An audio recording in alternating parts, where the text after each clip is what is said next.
Tirumala queue line లో YCP నాయకులు చేసిన గొడవపై టీటీడీ పాలక మండలి సభ్యుడు భానుప్రకాష్ రెడ్డి డీజీపీకి ఫిర్యాదు చేశారు. క్యూ లైన్లలో పాలు మజ్జిగ అందలేదు, అన్నప్రసాదం పంపిణీ చేయలేదంటూ తన మనుషులతో నినాదాలు చేయించి తర్వాత తప్పని ఒప్పుకున్నారు వైసీపీ లీడర్ అచ్చారావు.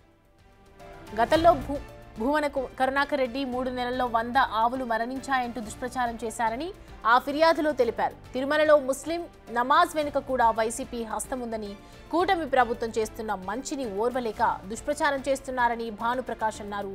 విచారణ చేసి దోషులను శిక్షించాలని కోరారు.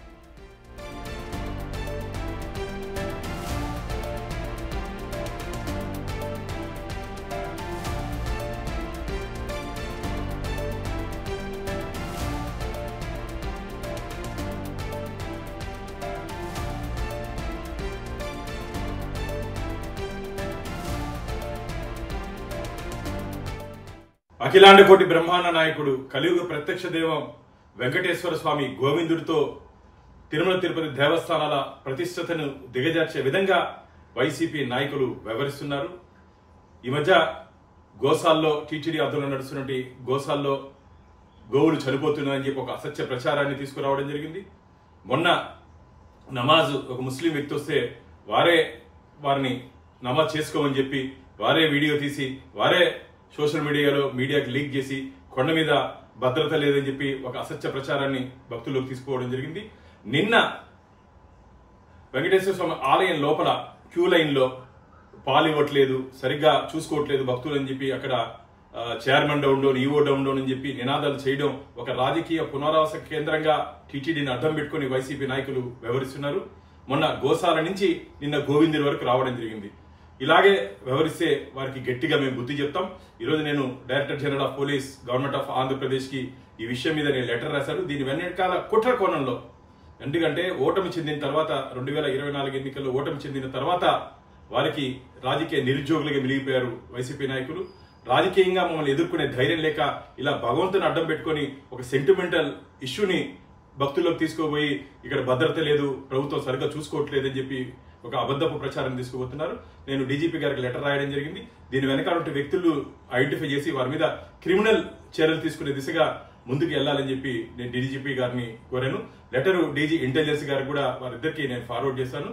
రాబో ధర్మకర్తల మండలి సమావేశంలో ఇలాంటి వ్యక్తుల మీద కఠినమైన చర్యలు తీసుకునే దిశగా సమావేశాల్లో కూడా మేము చర్చించి అవసరమైతే చట్టంలో మార్పులు తీసుకుని వచ్చే దిశగా కూడా మేము ధర్మకర్తల మండలిలో చర్చిస్తామని చెప్పి శ్రీవారి భక్తులకి తెలియజేస్తూ ఈ అసత్య అబద్ధపు ప్రచారాల్ని నమ్మద్దండి. మీరు వైసీపీ నాయకులు ప్రోద్బలంతో ఇక్కడికి వచ్చి ఈ వీడియోలు కానీ ఇది వికృత చేష్టలు చేస్తున్నట్టు వారికి కూడా మేము హెచ్చరిస్తున్నాం. ఖబర్దార్ జాగ్రత్త, మీ నాయకులు మిమ్మల్ని కాపాడలేరు. మిమ్మల్ని ప్రోత్సహించిన నాయకులు అందరి మీద క్రిమినల్ కేసులు నమోదు చేయబోతున్నాం. దీనికి సంబంధించిన మరిన్ని అప్డేట్స్ మా ప్రతినిధి దామోదర్ అందిస్తారు. దామోదర్, ఏదైతే చూస్తున్నాం భానుప్రకాష్ చెప్తూ ఉన్నారు, ఒకవైపు దుష్ప్రచారాలు చేస్తున్నారు వైసీపీ అని చెప్పి, సో డీజీపీకి కంప్లైంట్ కూడా చేశారు కదా, రియాక్షన్ ఏంటి? విచారణ స్టార్ట్ చేశారా? సౌమ్య, తిరుమల తిరుపతి దేవస్థానాలకు సంబంధించి వైఎస్ఆర్సీపీ పార్టీ కుట్రకు పాల్పడుతుందంటూ భానుప్రకాష్ రెడ్డి ఈ రోజు డీజీపీకి ఫిర్యాదు చేశాడు. ముఖ్యంగా ఏదైతే 2 రోజుల క్రితం తిరుమల క్యూ లైన్ లో రాత్రి వైఎస్ఆర్సీపీ నాయకుడు అచ్చారావు టీటీడీకి వ్యతిరేకంగా నినాదాలు చేయడంతో పాటు పాలు మజ్జిగ ఇవ్వడం లేదంటూ నినాదాలు చేశాడు. దీంతో తర్వాత స్వామివారి దర్శనమైన తర్వాత బయటకు వచ్చిన తర్వాత అతని వివరాలు పూర్తిగా తెలుసుకున్న టీటీడీ సిబ్బంది అతన్ని ప్రశ్నిస్తే తనకు దర్శనం తొందరగా కావాలని, ఈ విధంగా గొడవ చేస్తే తొందరగా దర్శనం చేయిస్తారంటూ చెప్పానని తనను క్షమించమని వేడుకున్నాడు. అయితే పోలీసులు ఏదైతే విజిలెన్స్ ఫిర్యాదు మేరకు పోలీసులు బైండ్ ఓవర్ చేసి అతని మీద కేసు నమోదు చేశారు. అతనితో పాటు ఒక సర్పంచ్ మీద కూడా కేసు నమోదు చేసిన పరిస్థితి. అయితే వరుస ఘటనలు ఏదైతే ముఖ్యంగా అటు ఆవుల మరణాల పైన దుమారము, 3 నెలల్లో 100 ఆవులు మరణించాయంటూ భూమన కరుణాకర్ రెడ్డి చేసిన వ్యవహారంతో పూర్తి స్థాయిలో అప్పట్లో ఆవులు ఎన్ని మరణించాయన్న విషయాన్ని టీటీడీ బయటపెట్టింది. ఆ తర్వాత తిరుమలలో నమాజ్ చేసుకుంటున్న వ్యక్తి యొక్క విజువల్స్ తీసి అప్లోడ్ చేసిన వారిపై 5 మందిపై కేసు నమోదు చేసింది. వీటన్నిటి వెనుక వైఎస్ఆర్సీపీ హస్తం ఉంది. వైఎస్ఆర్సీపీ ఏదైతే గతంలో తిరుమలలోనూ రాజకీయ పునరావాస కేంద్రంగా మార్చడమే కాకుండా భక్తులకు అసలు కనీస మర్యాద కూడా ఇవ్వలేదు, భక్తులను పట్టించుకోలేదు. అదేవిధంగా దేవుడి విషయంలో కూడా నిర్లక్ష్యం వ్యవహరించారు. ఇలాంటి వారు మేము ఇక్కడ పరిస్థితులన్నీ చక్కదిద్దుతుంటే తిరుమలను కేంద్రంగా చేసుకుని రాజకీయ ఏదైతే కుట్రలు పన్నుతుంది, వెంటనే ఇందుకు సంబంధించి వారందరి మీద చర్యలు తీసుకోవాలంటూ దీనికి సంబంధించి కేసులు కూడా నమోదు చేయాలని ఆయన డీజీపీకి ఫిర్యాదు చేశాడు. దీంతో పాటు ఈ రోజు ఏదైతే బండారు సత్యనారాయణ స్వామివారిని దర్శించుకున్న తర్వాత టీడీపీ శాసనసభ్యుడు కూడా ఇదే విషయాన్ని డిమాండ్ చేశారు. మొత్తం మీద అయితే వరుస ఘటనలన్నీ వైఎస్ఆర్సీపీ కుట్ర వల్లనే జరుగుతున్నాయి. దీనికి సంబంధించి ఖచ్చితంగా చర్యలు తీసుకోవాలి. అసలు తొక్కిసలాట వ్యవహారం కూడా వీరి వల్లనే అయ్యి ఉంటుందన్న అనుమానాన్ని కూడా అతను వ్యక్తం చేశారు. మొత్తం మీద ఈ వరుస ఘటనలపైన పూర్తి స్థాయిలో దర్యాప్తు చేయాలి, వైఎస్ఆర్సీపీ కుట్రలను బయట పెట్టాలని భానుప్రకాష్ రెడ్డి తను రాసిన లేఖలో ఫిర్యాదు చేశాడు. మరోవైపు దీనికి సంబంధించి ఇప్పటికే ఇటు ఏదైతే నిన్న గొడవ చేసిన వ్యక్తి మీద కేసు నమోదైంది. అదేవిధంగా నమాజ్ చేసిన సందర్భంగా నమాజ్ చేయమని ప్రోత్సహించి ఆ తర్వాత వీడియో తీసి సోషల్ మీడియాలో పెట్టిన 5 మంది మీద కేసులు నమోదైన పరిస్థితి కనిపిస్తుంది. మరోవైపు ఏదైతే గోవులకు సంబంధించి అబద్ధాలు చెప్పాడంటూ ఏదైతే భూమన్ కరుణాకర్ రెడ్డితో పాటు మరికొందరి మీద కూడా ఇప్పటికే ఏదైతే తిరుపతిలోనే యూనివర్సిటీ పోలీస్ స్టేషన్ లో కేసులు నమోదైన పరిస్థితి. మొత్తం మీద ఈ కేసులను పూర్తి యాక్టివ్ గా చేయాలి, దోషులను శిక్షించాలంటూ కూడా ఆయన ఈ లేఖలో కోరారు సౌమ్య. అయితే దామోదర్ ఎవరైతే ఇప్పుడు తమ మనుషులతో నినాదాలు చేయించిన తర్వాత ఒప్పుకున్నారు కదా, తప్పు అని చెప్పి ఒప్పుకున్నారు కదా అచ్చారావు, దానికి సంబంధించి ఏం చెప్తున్నారంటే అచ్చారావుని టేకప్ చేసే అవకాశాలు కనిపిస్తూ ఉన్నాయా పోలీసులు? ఆల్రెడీ అచ్చారావును బైండ్ ఓవర్ చేశారు. ఈ కేసుకు సంబంధించి కావాలనే కుట్ర పన్నారు. అచ్చారావు నినాదాలు చేసిన సందర్భంలో వీడియో తీసింది ఎవరు, అచ్చారావుతో పాటు మరో 2 కూడా నినాదాలు చేశారు. వాళ్ళు ఎవరు అన్న విషయాలను కూడా పోలీసులు సేకరించారు. వీరు ముగ్గురు వైసీపీకి సంబంధించిన నాయకులు. అచ్చారావు మాజీ వేణుగోపాల స్వామి పాలక మండలి సభ్యుడు, పాలక మండలి చైర్మన్ ఏకైతే కాకినాడలో. అదేవిధంగా మరో వ్యక్తి సర్పంచ్ గా తేలింది, గ్రామ సర్పంచ్ గా వైఎస్ఆర్సీపీ సానుభూతి పడు సర్పంచ్ గా తేలింది. మరో వ్యక్తి కూడా వీరి అనుచరుడుగా. ఈ ముగ్గురే అక్కడ నినాదాలు చేశారు. టీటీడీ డౌన్, అదేవిధంగా టీటీడీ చైర్మన్ డౌన్, ప్రభుత్వం పాలు నీళ్లు కూడా అందించలేదు, ఆహారం పెట్టలేదంటూ ఈ నినాదాలు చేసిన నేపథ్యంలో వారందరి మీద కేసులు నమోదైంది. వీరు ముగ్గురు అక్కడ అరవడం జరిగింది.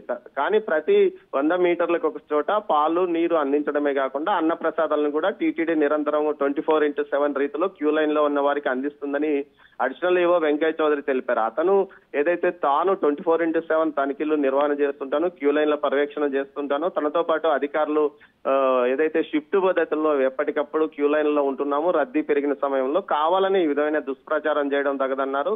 ఏదైతే విజిలెన్స్ ఫిర్యాదు మేరకు కేసు నమోదైంది. వీరితో పాటు అటు గతంలో జరిగిన వ్యవహారాలు కూడా వైసీపీ కుట్ర కారణం వల్లనే జరిగాయంటూ కూడా ఇప్పుడు భానుప్రకాష్ రెడ్డి అంటున్న నేపథ్యము. ఖచ్చితంగా ఈ వ్యవహారం మీద పూర్తి స్థాయిలో విచారణ జరపాలి, వీరందరి మీద కఠినంగా వీరికి శిక్షించాలి, భవిష్యత్తులో వైఎస్ఆర్సీపీ ఇలాంటి కుట్రలకు పాల్పడకుండా చర్యలు తీసుకోవాలని కూడా ఈ లేఖలో భానుప్రకాష్ రెడ్డి కోరారు సౌమ్య. అయితే దామోదర్ అంటే గతంలో చూసినటువంటి వివరాలు కూడా చూస్తున్నాం, తొక్కిసలాటకు సంబంధించి చనిపోవటం జరిగింది. ఇలా జరగకుండా ఇంకా ఘటనలు ఇలాంటి సంభవించకుండా తగు జాగ్రత్తలు తీసుకోవాల్సిన అవసరం ఎంతైనా ఉంది కదా, అంటే ఇంకా టైట్ సిచ్యువేషన్ సెక్యూరిటీ ఏర్పాటు చేయాల్సిన అవసరం ఉందంటారు. టీటీడీ ఇప్పటికే అటు టీటీడీ పోలీస్ శాఖ విజిలెన్స్ సంయుక్తంగా అటు ఏదైతే సీసీ కెమెరాలను పెట్టి ఎప్పటికప్పుడు కమాండ్ కంట్రోల్ రూమ్ ద్వారా చర్యలు తీసుకుంటుంది. గతంలో ఎవరైతే తొక్కిసలాట్ సందర్భంగా 2 అధికారులు డిఎస్పీ రమణ కుమార్ తో పాటు అక్కడ ఉన్న వెటర్నరీ ఏదైతే గోశాల డైరెక్టర్ హరినాథ్ రెడ్డి నిర్లక్ష్యంగా వ్యవహరించి కేవలం 2500 మంది పార్క్ లో ఉన్న సమయంలో వారిని వదిలే సమయంలో ఏమాత్రము జాగ్రత్తలు పట్టించుకోకుండా బయటికి వదలడంతో తొక్కిసలాట జరిగిందని అప్పట్లో రిపోర్ట్ కూడా వచ్చింది. ఆ తర్వాత ఎస్పీతో పాటు మిగతా ఏదైతే జేఈఓగా ఉన్న గౌతమ్ రెడ్డిని కూడా బదిలీ చేసిన నేపథ్యం, సిబిఎండ్ఎస్1 కూడా బదిలీ చేశారు. దానిపైన జ్యుడిషియల్ విచారణ కొనసాగుతున్న నేపథ్యం. మరోవైపు దీనికి సంబంధించి జ్యుడిషియల్ విచారణలో పూర్తి స్థాయిలో సలహాలు సూచనలు ఇవ్వడానికి కానీ జస్టిస్ సత్యనారాయణ మూర్తికి 6 నెలల సమయం కేటాయించారు. మరోవైపు ఆ తర్వాత జరిగిన ఘటనలు ఏదైతే ఇటు గోశాలకు సంబంధించి గోశాల డైరెక్టర్ గా ఉన్న హరినాథ్ రెడ్డి గతంలో చాలా నిర్లక్ష్యంగా వ్యవహరించాడో, అతను 5 సంవత్సరాల పాటు ఎన్ని ఆవులు చనిపోయినాయి, ప్రతి నెల కొన్ని ఆవులు మరణించడం రివాజు. సుమారు 5-6 వేల ఆవులు ఉన్న చోట గోశాలకు సంబంధించి ఇటు తిరుపతిలో కానీ పలంనేరులో కానీ ఏదైతే గోశాలకు సంబంధించి 3 చోట్ల ఆవులు ఉన్నాయి, అన్ని ఉన్న చోట 10 నుంచి 15 ఆవులు మరణించడం రివాజ్ అని చెప్తున్నారు. వయసు మీరినవి, అనారోగ్యం పాలైనవి. కానీ కావాలనే వాటి విజువల్స్ కానీ ఫోటోస్ కానీ బయటకు తెప్పించి భూమన్ కరుణాకర్ రెడ్డి టీటీడీ మీద కావాలని కుట్ర పన్నాడని అంటున్నారు. ముఖ్యంగా అదే రోజు ఏదైతే భూమన్ కరుణాకర్ రెడ్డి ఆరోపణ చేసిన రోజు ఇక్కడ ఒంటిమిట్టలో భారీ ఎత్తున స్వామివారి కళ్యాణం జరుగుతుంది. గతంలో ఎన్నడూ లేని విధంగా పెద్ద ఎత్తున ప్రజలను కూడా అక్కడికి రావడానికి అన్ని రకాల సౌకర్యం టీటీడీ ఏర్పాటు చేసింది. ఈ నేపథ్యంలో సీతారామ స్వామి కళ్యాణం సక్సెస్ అయిన నేపథ్యంలో క్రెడిట్ పోతుంది టీటీడీకి, అటు కూటమి ప్రభుత్వానికని కావాలని గోశాలకు సంబంధించిన వ్యవహారాన్ని బయటికి తీసుకొచ్చి ఈ విధంగా భూమన కరుణాకర్ రెడ్డి కుట్ర పన్నాడని ఏదైతే కూటమి ప్రభుత్వం ఆరోపిస్తుంది. తర్వాత జరిగిన ఘటన ఏదైతే డ్రోన్ కెమెరా ఎగరవేయడంతో పాటు సిబ్బంది నిర్లక్ష్యం అక్కడ కనిపిస్తుంది. డ్రోన్ కెమెరా ఎగరవేసినప్పుడు అదే విధంగా క్షేత్రస్థాయి సిబ్బందిలో కొంతమంది తన మనుషులు ఉన్నారంటూ ఆయన చెప్పడం కూడా కొంత వివాదమైంది.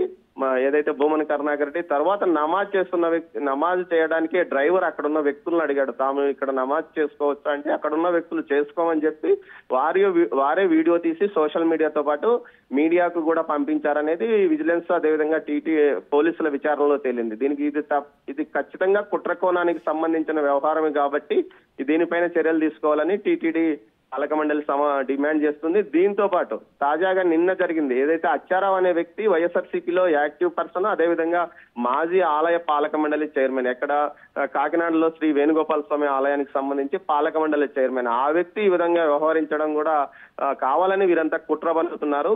టీటీడీని తాము సమర్థవంతంగా నిర్వహిస్తున్నాం, భక్తులకు ఎలాంటి ఇబ్బంది లేకుండా ఇంత రద్దీ సమయంలో కూడా నిరంతరం వారికి అన్నదానంతో పాటు ఇటు పాలు మజ్జిగ అందజేయడమే కాకుండా క్యూ లైన్ లో ప్రోటోకాల్ దర్శనాల సమయాన్ని తగ్గించాము, రెఫరల్ దర్శనాలను పూర్తిగా తీసివేసి ఈ వేసవిలో భక్తులనే ప్రాధాన్యత ఇస్తున్న నేపథ్యంలో కావాలని ఈ విధంగా టీటీడీకి కూటమి ప్రభుత్వానికి మంచి పేరు వస్తుందనే నేపథ్యంలోనే ఈ విధంగా వైఎస్ఆర్సీపీ కుట్ర పన్నుతుందని వీరు అంటున్నారు. ఈ నేపథ్యంలోనే పూర్తి స్థాయిలో అటు సమగ్రంగా విచారణ చేసి భవిష్యత్తులో ఇలాంటి చర్యలకు వైఎస్ఆర్సీపీ కుట్రలకు పాల్పడకుండా చర్యలు తీసుకోవాలని కూడా వీరు కోరుతున్నారు. Soumya. Right, Damodar. Thanks for the updates.